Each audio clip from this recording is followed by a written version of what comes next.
Hi guys, it's Ben Heath from Lead Guru, and in this video, I'm going to show you the new way to optimize Facebook ad campaigns after iOS 14. I've had lots of questions from people saying things like, how do I make adjustments to my Facebook ad campaigns? How do I optimize if I don't have accurate data because of iOS 14 in my Facebook ad account? How do I go about doing that? I'm going to show you exactly how you can still do it very effectively and why it's still very important that you do make adjustments and optimize your Facebook ad campaigns in this video. Before I get into it, I just want to very quickly ask you to hit that thumbs up button. That is much appreciated and really helps me out. And of course, subscribe to my channel if you haven't done so already. I think it's really important with Facebook advertising constantly changing that you have a source of updated news and information around Facebook advertising if you're running Facebook ad campaigns for your business. Subscribing to my channel can really help you do that because I'm releasing lots of content around all the changes that are taking place to help keep you guys on top of things and on the cutting edge. So make sure you subscribe and make sure you watch future videos as well. Okay, so how do you go about optimizing campaigns if you don't have accurate data? In order to explain this, I've got a campaign that we ran fairly recently up with a bunch of data in. And what I'm going to do is I'm going to talk you through the process of what we used to do. Then I'm going to go through how it's changed now post iOS 14, and you can obviously implement it in your campaigns. So optimization of a Facebook ad campaign, how you optimize Facebook ads is very, very simple. It's identify the underperforming elements, step one, which things aren't doing as well. Pause them, step two. Introduce new elements to run alongside your existing previous best performers is step three. That's it, 3 steps. Okay, so what does that look like? So let's say this campaign was run pre-iOS 14. What would we be doing here? Identify the underperforming elements is step one. How do we identify underperforming elements? I want you to base nearly all of your optimization decisions around cost per result. That is the single most important thing. It's not link clicks, it's not CTR, it's not the CPM, it's not any of the other metrics. It's cost per result, cost per conversion, because that's what determines the success of your business. If you're measuring profitability, it's how much did it cost me to sell one of these things versus how much does selling one of these things get me in, whether it's a product, service, whatever. It's all around your cost per result. That is by far the most important metric. I get lots of questions, people saying things like, I got a 1.3 CTR, is this campaign successful? I don't know. It's all about what's your cost per conversion in relation to what it needs to be for your campaign to be successful. If you need to generate customers for $30 or less, okay, a $20 cost per conversion is good. A $15 cost per conversion is very good. A $10 cost per conversion is fantastic. A $40 cost per conversion is not good at all. So it's all in relation to that. Okay, so identify the underperforming elements. Now, ad set 5 is a warm audience ad set. And we're doing this at the ad set level, but I'm going to show you how to do it in the ad level as well. So you can see that ad set 5 has generated 19 website leads for 14p each, much less than the other ad sets. So that one is going to be put as a bit of an aside. We're going to keep this running no matter what, but we're not going to obviously compare the performance of a warm audience ad set against cold audience ad sets because that's just not fair. This is always going to significantly outperform the cold audience ad sets. So we set that aside. We're assessing these other 4 because ad set 3 is turned off.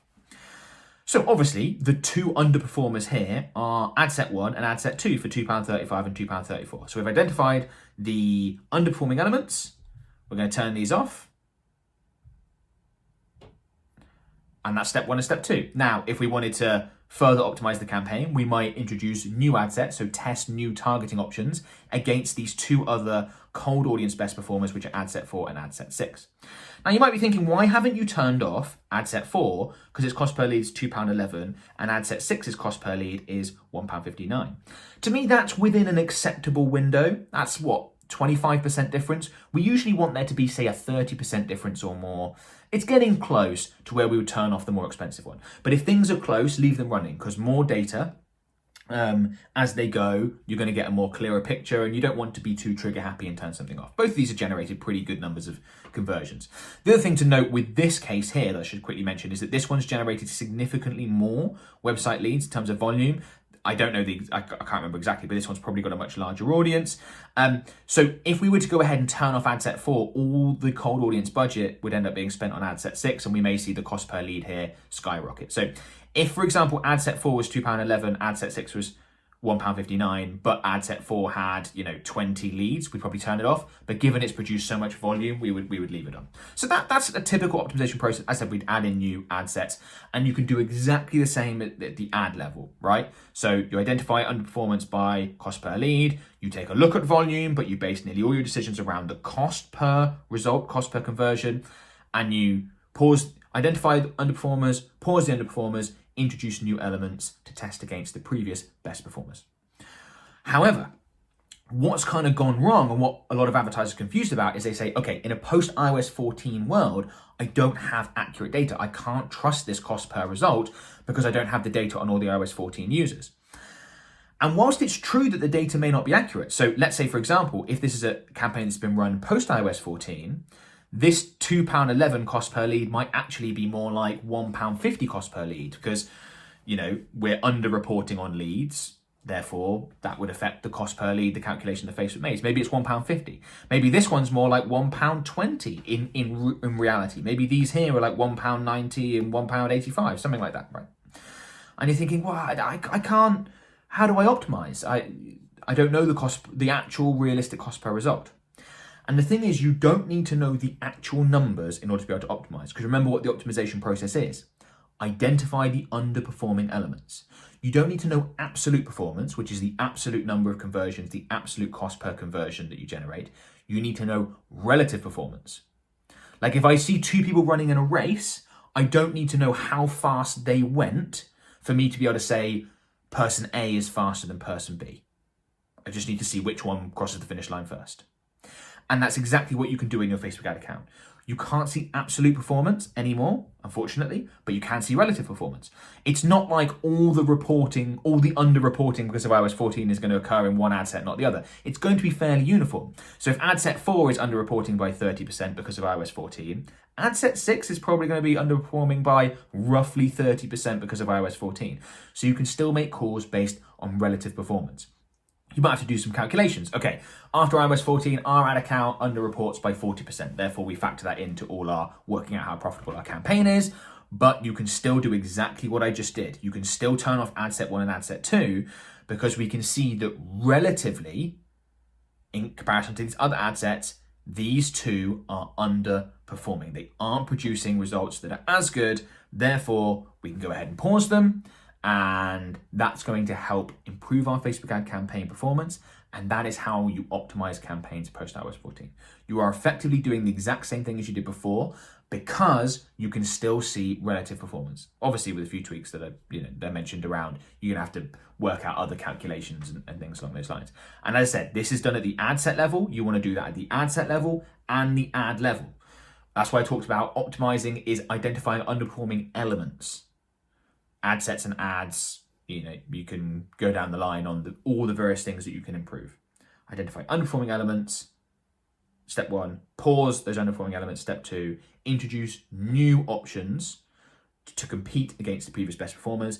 So for example, in here, we've got ad set 4 and ad set 6. We might introduce ad set 7 and ad set 8 to test against ad set 4 and ad set 6. Give it a week, 2 weeks, see which performs best based on cost per result. Pause the underperformers, rinse and repeat. And by doing that again and again and again, that optimization process, you can massively improve the performance of your Facebook ad campaigns. And that is how you optimize post iOS 14. Fairly simple, but all the most effective techniques are always simple. Okay, before you go, a couple of things I want to mention. The first is our Facebook advertising services. So my company, Lead Guru, is a specialist Facebook and Instagram advertising agency. We create, manage, and optimize Facebook and Instagram ad campaigns for our clients.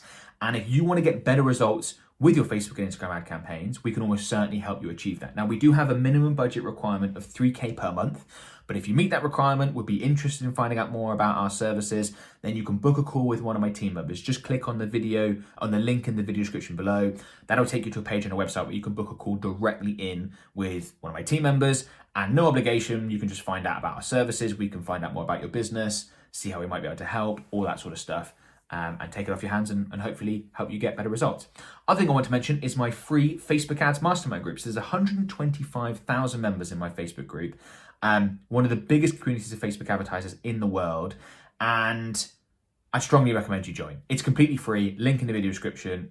It's full of Facebook advertisers just like you and me, asking questions, getting them answered. I do live trainings in there. I'm responding to comments and putting content in there. A great place to be. So go ahead, enjoy, and we'd love to have you. And yeah, if you found this video useful, please give it a thumbs up, subscribe to my channel, as I already mentioned, and comment below if you've got any questions. Comment below if you found this useful. That feedback is always helpful. I see all the comments and get to as many as I can. And yeah, thanks a lot, guys. Bye for now.